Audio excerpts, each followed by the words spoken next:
Je suis Namizata Sangaré, je suis la présidente du Conseil national des droits de l'homme de la Côte d'Ivoire.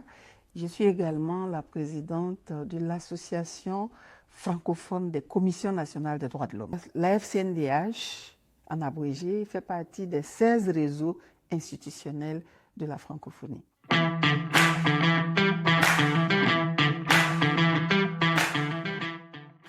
Les défis par rapport au désordre de l'information sont assez nombreux. Les violations des droits de l'homme, les atteintes aux droits de l'homme. Comme vous le savez, le désordre informationnel est composé de 3 phénomènes. La désinformation, la mésinformation et la malinformation. Et tous ces 3 phénomènes portent forcément atteinte aux droits de l'homme. Quand on véhicule une information fausse, le temps de rétablir la vérité, eh bien, des dégâts sont déjà causés. Pour illustrer ce que je viens de dire, on dit par exemple, dans tel quartier, dans tel pays, des Ivoiriens sont maltraités par telle communauté. Et les gens, sans vérifier l'information, commencent à s'attaquer aux habitants de ces pays. Et donc, ça entraîne forcément là, des atteintes aux droits de l'homme graves, des pillages, et ça peut même aller à l'extrême pour dire que les défis en matière de désordre en termes informationnels, ça induit beaucoup d'atteintes et de violations en matière de droits de l'homme. Alors, au niveau de la FCNDH, il faut dire que toutes les institutions nationales des droits de l'homme sont mobilisées auprès des autorités compétentes qui agissent directement sur la thématique à l'effet d'éradiquer ou de réduire les effets dévastateurs de ces phénomènes-là.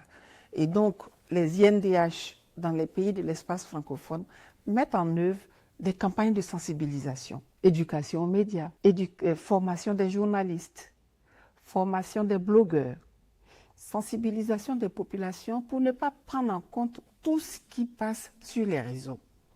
Pour revenir au cas de la Côte d'Ivoire, nous avons un mécanisme, une plateforme de travail avec l'Union nationale des journalistes de Côte d'Ivoire, avec l'Union nationale des blogueurs de Côte d'Ivoire, pour les sensibiliser.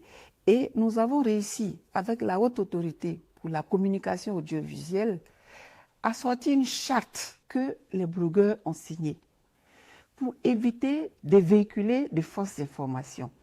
Et leur dire surtout que les réseaux ne sont pas des zones de non-droit. Et donc, nous, en tant qu'institution en charge des questions des droits de l'homme, nous sommes vraiment dans l'éducation, dans la sensibilisation. Et cette phase porte vraiment sur les tests de répression. Nous leur disons, si vous allez dans tel sens, voilà ce que vous risquez. Et vraiment, je pense que ça porte beaucoup, surtout la sensibilisation. Nous collaborons parfaitement à l'OIF. Je prends le cas du Conseil national des droits de l'homme. L'OIF accompagne de façon accrue les mandats des institutions nationales des droits de l'homme. Vous savez que les institutions nationales des droits de l'homme, leur création s'adosse à un test qu'on appelle les principes de Paris. Et donc, le mandat, c'est vraiment d'accompagner les gouvernements, les États, à faire des droits de tous ceux qui vivent sur des territoires une réalité. Et donc, l'OIF nous accompagne dans notre mandat, dans la promotion et dans la protection. À titre d'exemple, nous avons des élections. L'OIF accompagne le Conseil national des droits de l'homme à déployer 200 observateurs à l'effet de soutenir l'organe de gestion, à rendre crédible, à rassurer les concitoyens, les Ivoiriens, quand ils vont voir ces observateurs déployés. Et l'OIF facilite la mise en place d'un système d'alerte précoce qui va nous permettre en temps réel de nous remonter les incidents sur le terrain et tout de suite de trouver une solution.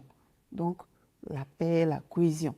Donc la francophonie, en tout cas, accompagne, peut-être dans le bilatéral d'une autre façon, mais accompagne les organisations de la société civile, membres de l'espace, et accompagne également les institutions nationales des droits de l'homme de l'espace.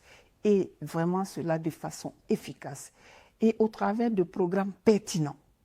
L'OIF accompagne les institutions nationales sur une thématique éminente, la corruption. Aujourd'hui, vous avez des pays qui ont réussi à mettre en place un mécanisme multi-acteurs pour d'abord aborder la question et puis mettre en place des programmes pour éradiquer la corruption dans le domaine de l'éducation. En tout cas, l'OIF, dans son mandat, il déploie des programmes pertinents avec les institutions nationales des droits de l'homme.